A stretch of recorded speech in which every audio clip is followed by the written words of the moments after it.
Mayor Vico Soto! Barangay Kalawaan, kamusta po kayo? Upo muna kayo, baka mapagod po kayo. Kayo po yung maaga kanina, kaya nasa VIP seats po kayo, ano? Yung mga nasa dulo, okay lang po kayo dyan. Nakasilong ba kayo? Dito po, ayos lang tayo. Baka naiinitan na po kayo. Eh, dito sa gilid. Mga sir, baka naiinitan na po kayo, okay? Baka magsasayang pa po kayo. Okay pa po tayo? Iksiyan ko na lang po yung mensahe ko para, ano po? Kahit habaan. Gusto nyo, hanggang gabi tayo dito. Huwag naman. Kailangan din natin magpahinga ng konti.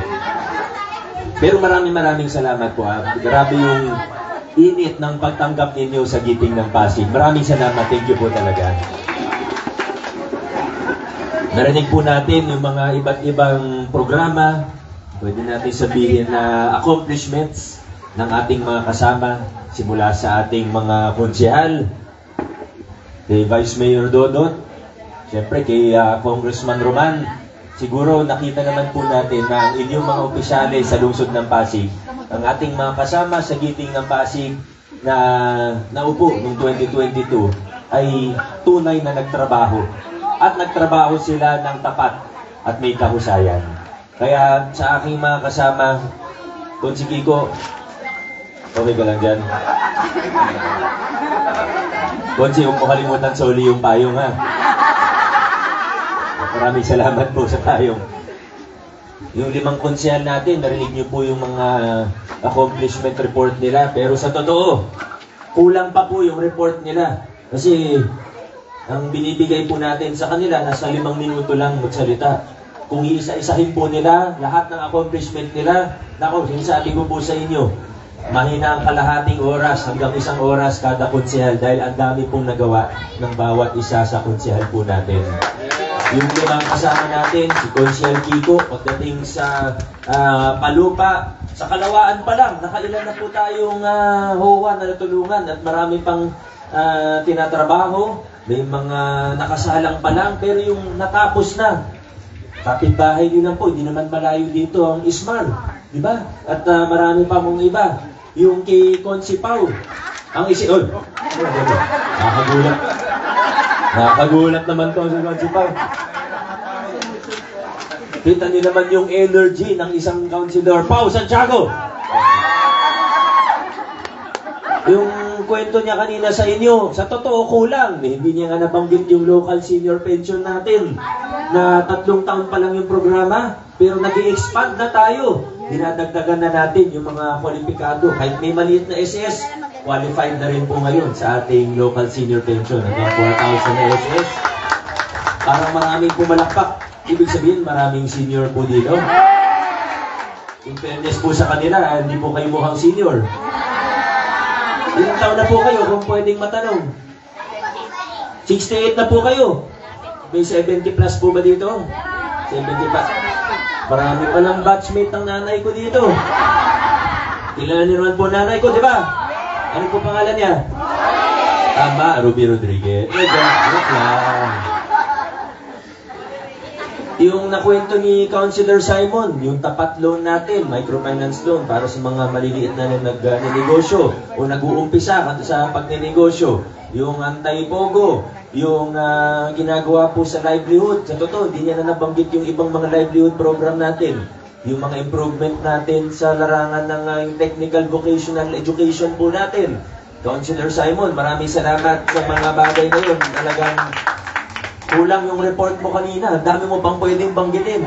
Si Councilor Eric Santiago. Asan? Kung si Eric, asan ka? Ayun ka. Ano sabi ko? Eric Gonzales. Baka mapakalimit bigla si Eric. Kakalituhan na po tayo, mga kaibigan.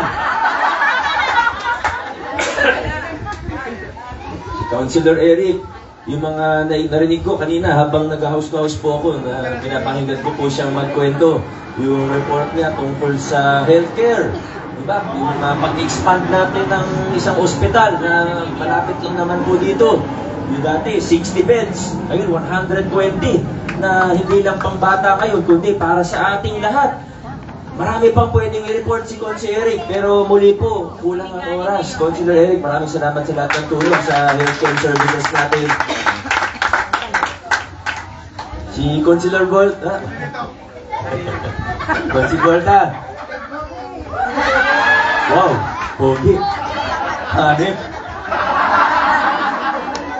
Nakakabigla ang kapugian ni Consi Volta, ano? Alam niyo po, yung nakwento niya kanina, yung mga tulong sa maliliit na sari-sari store, sa Toda, konti pa lang yan. Ano, sa totoo, marami pa pong ibang accomplishment tong si Councilor Volta.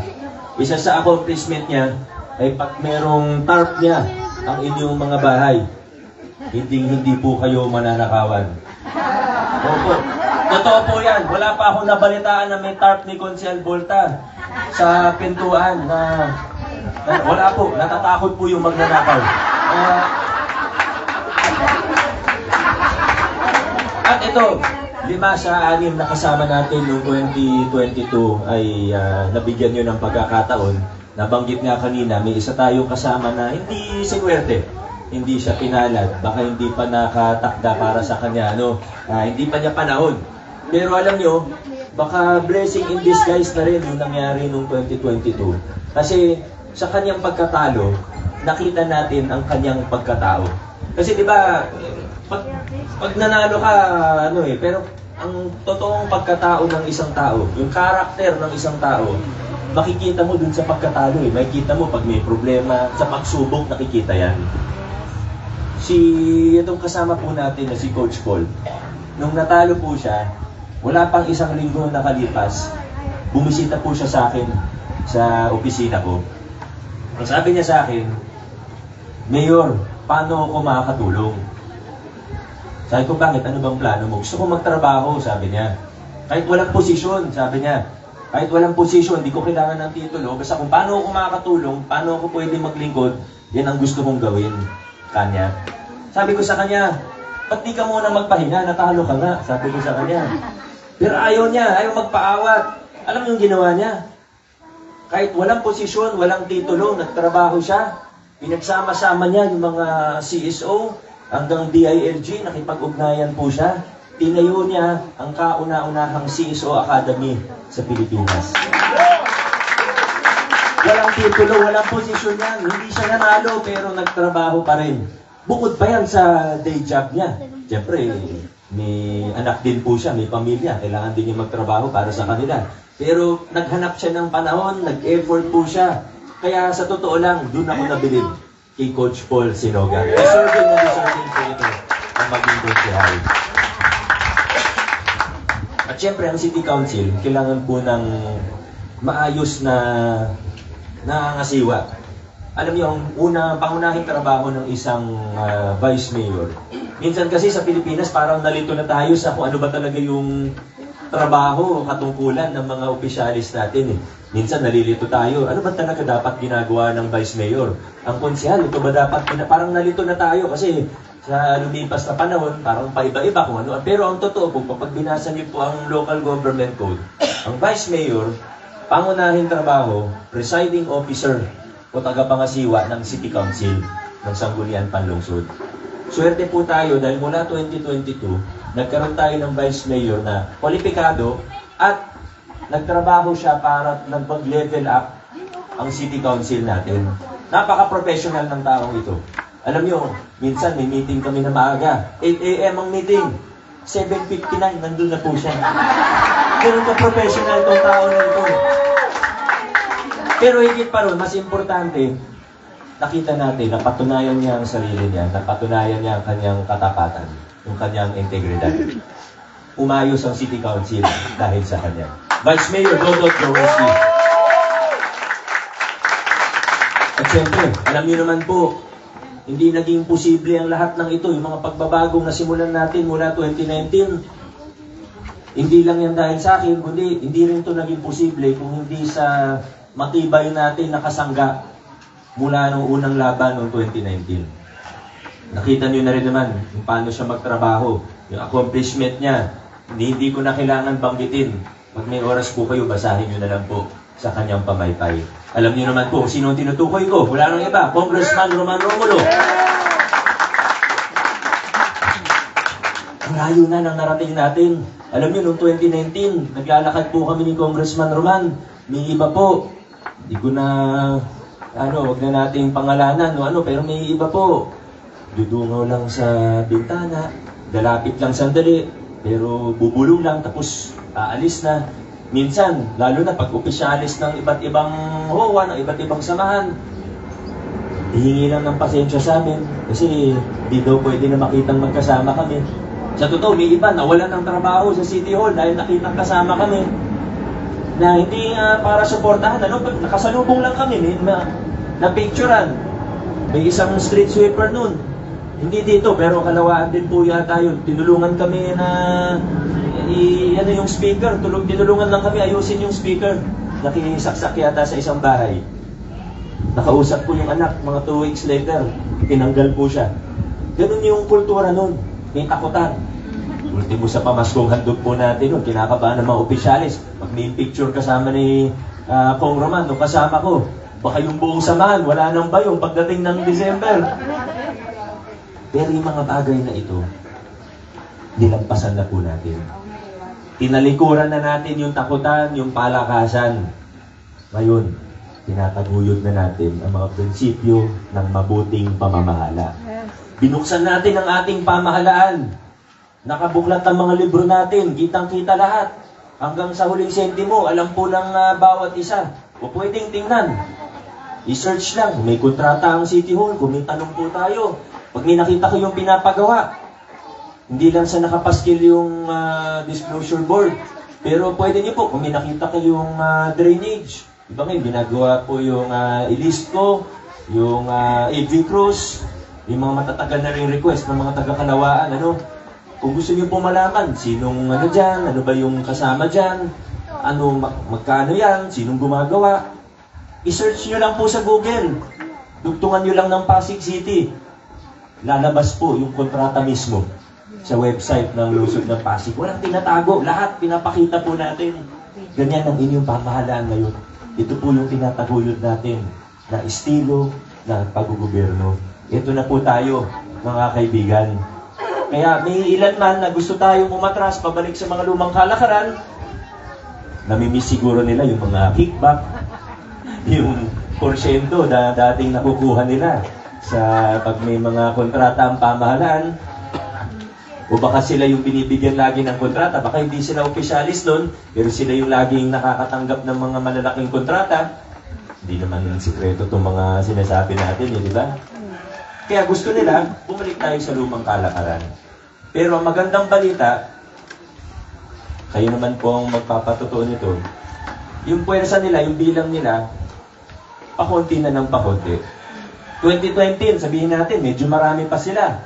Buong buo yung parang sindikato na grupo sa loob ng City Hall noon. 2022, nag-iba na yung sindikato, pero marami pa rin sila. Ngayon 2025, siguro pwede na natin sabihin na konti na lang po sila. Konti na lang sila na gustong bumalik din sa lumang kalakaran. Pero mapapansin po ninyo kung sino yung mga may gusto dun. Na yung sa politika na medyo lumang estilo. Diba? Lumang estilo, yung puro paninira, yung sobrang laki gumastos. Buti kung puro tulong nakikita naman po natin, di ba? Anong unang nagpakilala, mga welcome marker ng barangay. Hindi naman tulong yun sa tao, di ba? Yung mga billboard, hindi na naman tulong yan sa tao. Pero ang laki gumastos, alam na natin i-expect kung anong pagmalaking gastos. Pag sila naupo, alam naman, hindi naman sikreto itong mga sinasabi namin, yung mga kinikwento kanina ni Vice Dodot. Kung sikreto man, open secret, lahat nakakaala, alam naman natin lahat. Pero napakaganda po, dahil sa lungsod ng Pasig, dalagpasan na po natin yung mga siklo na yun. Yung masasamang kalakaran, yung hindi maganda, yung bulok na politika, nalagpasan na natin sa lungsod ng Pasig. Dahil nagkaisa po tayo. Dahil nagkakaisa tayo ng mga Pasigilyo. Ito na po tayo ngayon, mga kaibigan. Kaya, kailangan din namin magpasalamat sa inyo. Dahil yung pinaglaban natin ay hindi lang politika. Tandaan po natin, pwede magkaroon ng pagbabago na mababaw lang. Pero sa Pasig, pinaglaban natin ang tunay at pangmatagalang pagbabago na maaari nating ipamana hanggang sa susunod na henerasyon ng mga Pasigilyo. Ngayon, kaya po natin sabihin na anong mangyari sa hinaharap, anong mangyari sa susunod na mga taon sa Pasig, lalo na pagdating sa ating gobyerno, sa ating lokal na pamahalaan, kaya natin sabihin with confidence na sa ating pamahalaan sa lungsod ng Pasig, mas madali nang maging mabuti, mas mahirap nang maging kurap. Yan ang napagtagumpayan natin sa lungsod ng Pasig. May mga programang nabanggit kanina at marami pa pong iba. Ito na po yung mga bunga ng tinataguyod natin na pag-gobyerno. Yung mga prinsipyo ng mabuting pamamahala. Ito na po yung mga bunga. At marami pang parating pa lang din. Kasi habang tumatagal, habang umaayos yung mga pundasyon natin, habang lumalalim, habang pinaiigting natin yung mga reforma, pagbabago, lalong tumatamis pa ang mga bunga nito. Kaya alam nyo, pag malapit ng eleksyon, alam ko naman po na parang sawa na tayo sa mga pangako ng politiko, di ba? Kaya kami sa Giting ng Pasig, mas pinipili po natin na huwag nang mangako ng kung ano-ano. Pag-usapan na lang natin kung ano yung track record, kung ano ba yung direction natin. Pwede naman magkwento ng konting panukala, pero hindi na para mangako ng kung ano-ano.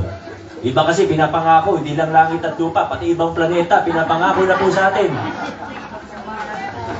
Libreng ganyan, libreng ganto, kahit yung mga imposible. Kaya tayo, hindi na tayo mangako ng kung ano-ano. Basta habang tinataguyod natin ng prinsipyo ng mabuting pamamahala, habang tumitibay ang mga pundasyon natin, habang piniigting natin yung mga pagbabago, sigurado po ang susunod niyan ay mga bunga. Hindi na tayo mangako ng kung ano-ano, basta kung anong pwedeng gawin, kung anong kayang gawin, gagawin na lang po natin dito sa lungsod ng Pasig. Mga taga-Kalawaan, isang tanong na lang po. Naniniwala po ba tayo? Nakikita po ba natin na nasa tamang direksyon tayo bilang isang lungsod? Kung kita, kung nararamdaman ng bawat isa na nasa tamang direksyon tayo, mga kaibigan, huwag na po tayong lumiko, mas lalo huwag tayong pumayag na ibabalik tayo sa mga lumang kalakaran. Dire-diretso lang po tayo, Pasig City. Maraming salamat. God bless. Magandang umaga po sa ating lahat. Muling iboto ang number 4 sa balota, Mayor Vico Soto.